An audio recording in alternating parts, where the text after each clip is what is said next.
संत शिरोमणि आचार्य गुरुवर विद्यासागर जी महाराज की जय। नवाचार्य श्री समय सागर जी महाराज की जय।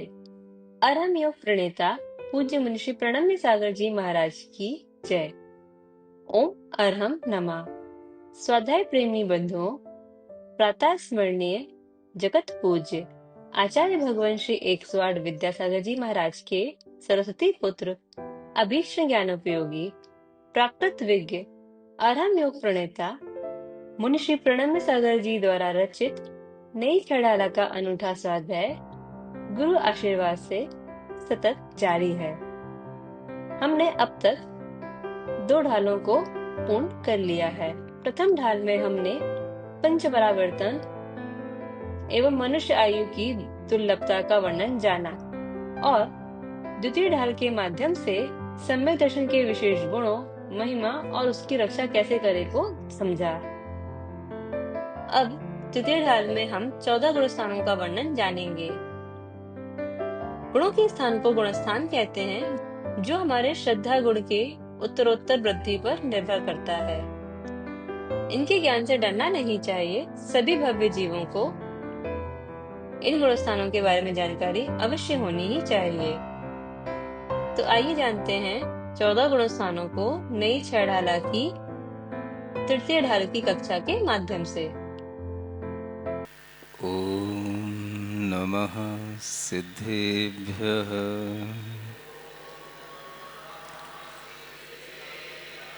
ओम नमः सिद्धेभ्यः।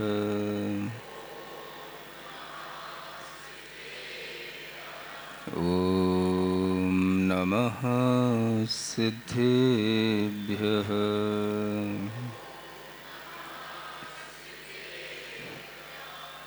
तीन लोक में 4 हैं, मंगल शरण व श्रेष्ठ, अरहत सिद्ध व साधुगण, धर्म जैन जग ज्येष्ठ।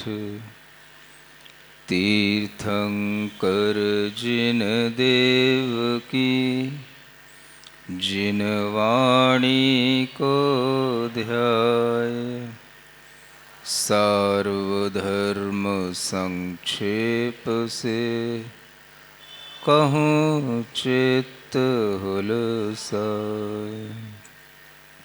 देवादिदेव आदिम तीर्थंकर श्री ऋषभनाथ भगवान की, वर्तमान शासन नायक श्री वर्धमान महावीर भगवान की, परम पूज्य आचार्य गुरुवर श्री विद्यासागर जी महाराज की, आचार्य श्री समय सागर जी महाराज की। नई 6 डाला के माध्यम से आप सब लोगों को सम्यक दर्शन की बात बताते हुए तृतीय ढाल में गुणस्थानों का वर्णन करते हुए पहले गुणस्थान की ही चर्चा चल रही है। कल आपको बताया था कि मिथ्यात्व का भाव हमारी आत्मा में किस तरह से हमें तत्व के प्रति अरुचि उत्पन्न कराता है, और वह अरुचि कितने रूपों में हो सकती है, कितने रूप हमें उसके बाहर देखने को मिल सकते हैं। इसके लिए भी आचार्यों ने अनेक तरह से समझाने की कोशिश की है। जब भी आदमी के अंदर का अभिप्राय मिथ्या होता है तो वह उसके विचारों में जरूर प्रकट होता है, और उस विचार के माध्यम से ही उसके अभिप्राय को जानकर के समझा जाता है कि इसके अभिप्राय में क्या त्रुटि है। इन अभिप्रायों को समझते हुए 1, 2, 3, 4 नहीं 363 मत सामने आए। 363 तरह का मिथ्यात्व आचार्यों ने बताया। और जब हम उस मिथ्यात्व को इतने विशाल वटवृक्ष के रूप में देखते हैं तो हमें उसे समझने में कठिनाई होती है। तो आचार्यों ने उसका संक्षेपीकरण करके उसे 5 रूपों में विभाजित किया। वह 5 प्रकार का जो मिथ्यात्व है उसी के बारे में हम जान करके समझ सकते हैं कि अगर हम इस मिथ्यात्व से बचेंगे तो हम सम्यक्त की ओर आगे बढ़ पाएंगे। इसी नई छेड़ाला की तीसरी ढाल का यह तीसरा पद्य है जो आपके सामने पढ़कर बात को आगे बढ़ाता हूं। दो नय में एक ही को माने, सो एकांति कहावे। केवली कवलाहार बताए, वह विपरीत रहावे। वैनेयिक कह सब देवन को, और गुरुजन को मानो। क्या सच्चा क्या झूठा संशय, ज्ञान बिना शिव ठानो। यह 5 प्रकार का मिथ्यात्व है। सबसे पहले आता है एकांत मिथ्यात्व। मूल में 2 प्रकार के अभिप्राय रहते हैं, जिसे हम व्यवहार या निश्चय का अभिप्राय कहते हैं, या द्रव्यार्थिक न्याय या पर्यार्थिक न्याय का अभिप्राय कहते हैं। इन दोनों में से किसी एक को माने तो वह भी एकांत मत वाला कहलाता है। इसको भी एक अंत माने एक धर्म को मानने वाला एकांत मिथ्यात्व कहा गया। दुनिया में हम देखते हैं कि बहुत से लोग हैं जो वस्तु को क्षणभंगुर कहते हैं, और बहुत से लोग ऐसे भी हैं जो वस्तु को सर्वथा नित्य कहते हैं। और ये दोनों ही पक्ष जब एक अभिप्राय के साथ में सर्वथा भाव के साथ में सामने आते हैं तो आचार्य कहते हैं कि यह एकांत अभिप्राय वस्तु तत्व की विवेचना करने में समर्थ नहीं है। तो इसको आचार्यों ने एकांत मिथ्यात्व कहा। अगर हमारे दृष्टिकोण में केवल एक ही न्याय सच्चा होगा, एक ही अभिप्राय सम्यक होगा, तो दूसरा अपने आप हमारे सामने झूठा होकर के सामने आ जाएगा, तो वह एकांत मिथ्यात्व की ओर हमारी गति हो जाएगी। समझ रहे हैं ना आप लोग? एक दिन आपको बताया था कि लोगों ने इस तरह से भी मान रखा है कि निश्चय ही सत्य होता है और व्यवहार असत्य होता है। व्यवहार को अभूतार्थ कहा गया और निश्चय को भूतार्थ कह करके सत्य असत्य का अगर इस तरह से विभाजन लोगों के दृष्टि में आया और उन्होंने इस तरीके से उसका प्रचार किया, अपना मंतव्य बनाया, तो आचार्य कहते हैं कि यह मान्यता भी अनेकांतिक दृष्टिकोण से एकांत मिथ्यात्व की ओर ले जाने वाली है। 2 नय में एक को सत्य कहना, एक को झूठ कहना, यह कभी संभव ही नहीं हो सकता। और आचार्यों ने हमेशा दोनों नयों का विरोधाभास होते हुए भी उस विरोध को अनेकांत के माध्यम से दूर करने के लिए ही अनेकांत दर्शन की स्थापना की। इस तरह से इस अनेकांत के माध्यम से इस एकांत अभिप्रायों का हम जब संकलन कर लेते हैं तो हमारे सामने यह सम्यक मार्ग बन जाता है, यह एकांत दर्शन न बन करके अनेकांत दर्शन बन जाता है। एकांत यह मिथ्यात्व का भाव है जो विपरीतता की ओर ले जाता है।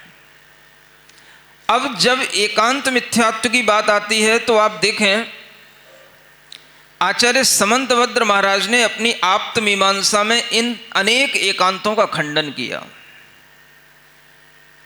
भाव एकांत, अभाव एकांत, एक रूप का एकांत, अनेक रूप का एकांत, पृथक मानने का एकांत, अपृथक मानने का एकांत, दैव का एकांत जिसे हम भाग्य कहते हैं, भाग्य का एकांत या पुरुषार्थ का एकांत, इसका भी खंडन किया। और यहां तक कि अज्ञान से मोक्ष मानने का एकांत या ज्ञान से मोक्ष मानने का एकांत, इसका भी खंडन किया। ऐसे अनेक अनेक एकांतों के खंडन अगर आपको कभी पढ़ना हो और उन एकांतों से क्या क्या विरोधाभास उत्पन्न होते हैं ये अगर आपको सीखना हो तो कभी आप्त मीमांसा आचार्य समंतभद्र महाराज की पढ़ना, तो आपको समझ पड़ेगा कि एकांत अभिप्राय से वस्तु तत्व ठहरता ही नहीं। और इस तरह से कोई भी प्ररूपणा करते हुए आचार्य कहते हैं कि यह एकांत मिथ्यात्व की मान्यता के माध्यम से हमारे विचारों में कभी भी कोई भी तरह का सम्यक ज्ञान उतर नहीं सकता। तो ये एकांत मिथ्यात्व, ये मिथ्यात्व का पहला भेद कहा गया। फिर आगे बढ़ते हैं तो दूसरा भेद है विपरीत मिथ्यात्व, जो लिखा है इसमें, केवली कबलाहार कहावे यह विपरीत रहावे। ये विपरीत मिथ्यात्व कहलाता है। ऐसी भी मान्यताएं हैं, केवली भगवान कबलाहार करते हैं। कबलाहार माने जैसे आप लोग अपने ग्रास लेकर के हार करते हैं, इसको कबल बोलते हैं। इसी कबल की तरह आहार करने वाले केवली भगवान केवल ज्ञान के बाद भी इस तरह का आहार करते हैं। ऐसी मान्यता रखना, इसको आचार्यों ने विपरीत मिथ्यात्व की कोटि में लिया। इसी तरह से सग्रंथों को निग्रंथ मानना, यह भी विपरीत मिथ्यात्व की कोटि में लिया। हिंसा में धर्म मानना, यह भी विपरीत मिथ्यात्व की कोटि में लिया।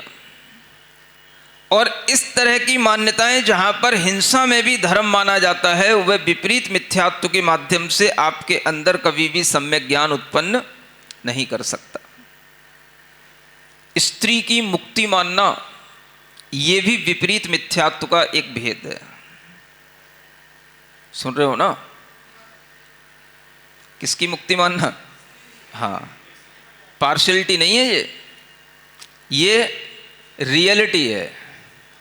और इस रियलिटी को इसी रूप में स्वीकार करना, ये आपके सम्यक ज्ञान में आएगा तो आप इसको स्वीकार कर पाएंगे।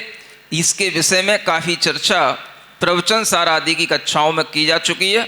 यहाँ पर आपको केवल एक प्रूफ बताया जा रहा है कि हाँ, इस तरह से मानने की जो पद्धति है, यह पद्धति विपरीत मिथ्यात्व के अंतर्गत आती है।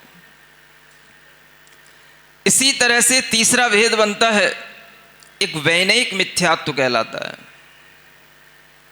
ऐसे भी लोग होते हैं जो किसी भी तरह से कोई भी भेद नहीं करते, चाहे कुगुरु हो, चाहे सुगुरु हो, चाहे कुदेव हो, चाहे सुदेव हो, चाहे माता पिता हो, चाहे भाई बहन हो, सबको एक समान विनय करना, इसको आचार्यों ने वैनयिक मिथ्यात्व कहा है। सुन रहे हो ना? सबकी एक समान विनय होना। विनय में भी अंतर करने से आपके अंदर सम्यक ज्ञान आता है। और सबकी एक समान विनय करना, सभी तो भगवान हैं, सभी में कुछ ना कुछ क्षमताएं हैं, हमसे तो सब बड़े ही हैं, हमें तो सबका आदर ही करना चाहिए। ऐसी जो मान्यता व्यक्ति के अंदर बैठी रहती है, ये भी मिथ्यात्व का एक भेद है। इसको क्या बोलते हैं? वैनयिक मिथ्यात्व। इसलिए आप देखो, कि जैन दर्शन में कितनी सूक्ष्मता से ये व्यवहार में भी ये बताया जाता है कि जब आप किसी की विनय करो तो अलग अलग लोगों की विनय के लिए अलग अलग शब्द नियुक्त किए। आपस में माता पिता हो, भाई बहन हो, गुरु, आपस में आपके अपने गुरुजन हो तो नमस्ते से काम चलता है। और जब आपको निर्ग्रंथ रूप में गुरुजन मिले तो उन्हें नमोस्तु कहना पड़ता है। सुन रहे हो? कुछ ज्यादा अंतर नहीं है। एक शब्द भेद होता है, एक अर्थ भेद होता है। अर्थ भेद कुछ नहीं है, नमस्ते और नमो अस्तु, अर्थभेद कुछ नहीं है। लेकिन अर्थभेद नहीं होते हुए भी शब्द भेद इसलिए बताना कि शब्द भेद से ही व्यवहार चलता है। आपके शब्द क्या हैं? आप कहो कि नहीं हमारी मनसा तो कुछ वही है जो आपकी है, आपको अभिप्राय देखना चाहिए, वक्ता का अभिप्राय देखना चाहिए, ऐसा भी कई लोग कहते हैं। लेखक का अभिप्राय देखना चाहिए, ऐसा भी कई लोग कहते हैं। आपको अभिप्राय देखने के साथ साथ शब्द भी देखने होंगे, क्योंकि व्यक्ति शब्दों से ही एक डिफरेंस अपने सामने लाता है। ये शब्द किसके लिए लोगों को नहीं पता होता है तो उन्हें बताया जाता है तो वो स्वीकार भी कर लेते हैं अगर उन्हें नहीं पता होता है। सुन रहे हो? बहुत सारे फॉरेनर्स आते हैं यहां पर उन्हें कहीं ना कहीं सिखा दिया जाता है ये नमस्ते, तो नमस्ते तो वो बोल लेते हैं। फिर जब यहां पर आते हैं तो कुछ लोग उनसे कहते हैं नमोस्तु बोलिए, तो वो नमोस्तु बोलना सीखते हैं। समझ में आ रहा है?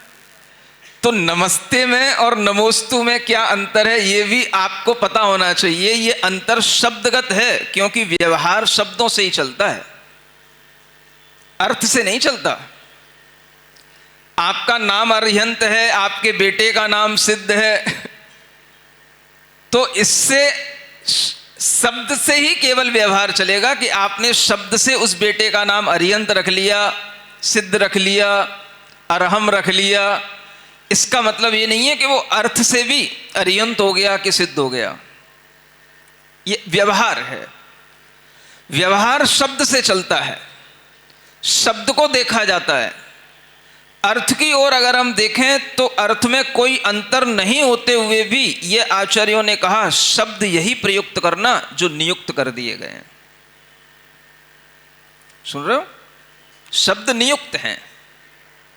निर्ग्रंथों के लिए आपको नमोस्तु बोलना और आपस में अपने आप में नमस्ते बोलना। कोई कहे फर्क क्या पड़ता है, अर्थ तो दोनों का एक ही है। अर्थ दोनों का एक होते हुए भी अभिवादन का जो स्तर है वो स्तर इससे अलग तरह का द्योतित होता है। यह सबसे बड़ा अंतर व्यवहार में आता है। तो इसी तरह से वैनयिक मिथ्यात्व वाला जीव जो होता है वो तो या तो सबको नमस्ते नमस्ते नमस्ते नमस्ते करेगा या सबको नमोस्तु नमोस्तु नमोस्तु नमोस्तु करेगा। उसके दिमाग में ये अंतर नहीं होता। किसी से जय जिनेन्द्र भी करना है, किसी से नमस्ते भी करना है, किसी से नमोस्तु भी कहना है, किसी को इच्छामी भी कहना है और किसी को वंदामी भी कहना है। सुन रहे हो? ये सब अंतर अपने यहां कितने व्यवस्थित ढंग से बताए गए, आचार्यों ने कहे। और ये अभिवादन के अंतर अलग अलग पदवी के अनुसार, अलग अलग योग्यता के अनुसार नियुक्त किए गए। लेकिन जिसके अंदर ये भाव होगा सबकी विनय हमें एक समान करना, तो उसको आचार्यों ने वैनयिक मिथ्यात्व की कोटि में डाल दिया। ये कितनी बड़ी चीज है आज की दुनिया को समझने और समझाने की। आपके अभिवादन भी आपको सामने वाले की त्याग, योग्यता इत्यादि को देख करके करने को आचार्यों ने कहा। और अगर आपके अभिप्राय में ऐसा कुछ नहीं आता, सब एक समान दिखता है, तो आचार्य कहते हैं फिर आपके अंदर अभी मिथ्यात्व और सम्यक्त्व के बीच की अभी भेद रेखा बनी नहीं है। यह वैनयिक मिथ्यात्व के बाद में आचार्य कहते हैं एक और मिथ्यात्व होता है। क्या सच्चा क्या झूठा संशय, इसको क्या बोलते हैं? संशयिक मिथ्यात्व, संशय में पड़ा रहना, क्या सही है क्या गलत है, कोई कुछ बताता है कोई कुछ बताता है, किसकी माने किसकी सुने, किसके अनुसार चलें। इस तरह से भी कई बार जब कन्फ्यूजन पैदा हो जाते हैं तो वह अपना जब डिसीजन नहीं ले पाता तो वह कन्फ्यूजन में ही रहते रहते रहते रहते अपना जीवन निकाल लेता है और इसी संशय में पड़ा रहता है। होगा कुछ ना कुछ सही होगा, कोई ना कोई सत्य होगा, लेकिन उसकी दिमाग में कोई भी एक चीज सत्य के रूप में प्रतिष्ठापित नहीं होती। इसका नाम संशयिक मिथ्यात्व है। सुन रहे हो? बहुत से घर में आपके बच्चे पड़े होंगे ऐसे,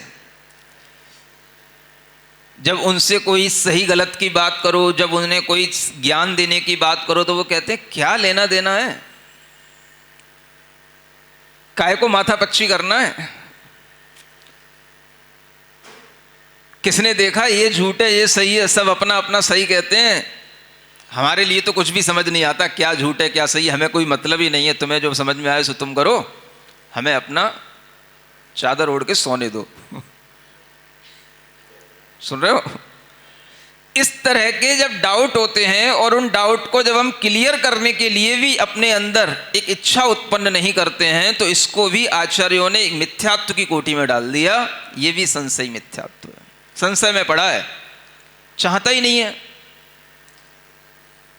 जब चादर हटाए, जगे, थोड़ी सी बुद्धि के साथ बैठे, बुद्धि जागृत हो, कुछ विचार करे, तत्व ज्ञान का कोई उपदेश सुने, कोई ज्ञान के वह शास्त्र पढ़े, तब उसको तो समझ में आए कि भाई क्या सही है क्या गलत है। उसे सोचना ही नहीं है, उसे अंतर ही नहीं दिखाई देता त्याग में और अत्याग में, माने जिसने त्याग नहीं किया उसमें उसे अंतर ही नहीं दिखाई देता, हिंसा और अहिंसा में उसे अंतर ही नहीं दिखाई देता, निर्ग्रंथ और सग्रंथ में। तो जिसके लिए ये देखना ही नहीं और सोचना ही नहीं, वह अपने आप में संशय में तो पड़ा रहता है लेकिन उस संशय को दूर नहीं करना चाहता, तो आचार्य कहते हैं ये भी संशयिक मिथ्यात्व है। सिरिजिण वाणी जग कल्याणी, जग जन मदतम मोहरी, जणमण हारी गढ़हर हारी, जम जरा भव रोग हरी, तिथ्य राणम दिव्य झुणिम जो पड़ई सुणई मय्ये धारई, राणम सौख मणंतम धर्य, सासद मोक्ष पदम पावई, सासद मोक्ष पदम पावई। नई चढ़ाला आज का सवाल प्रतियोगिता में आप सभी का स्वागत है।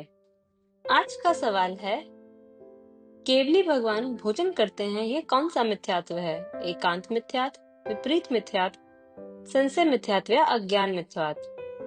कल के सवाल का सही उत्तर है बहुमत से। आप अपना जवाब हमें कल शाम 5 बजे तक भेजें। 3 भाग्यशाली विजेताओं को मिलेंगे आकर्षक उपहार। अपना जवाब भेजने के लिए लिंक पर जाएं, क्यूआर कोड स्कैन करें। ओम अरहम नमः।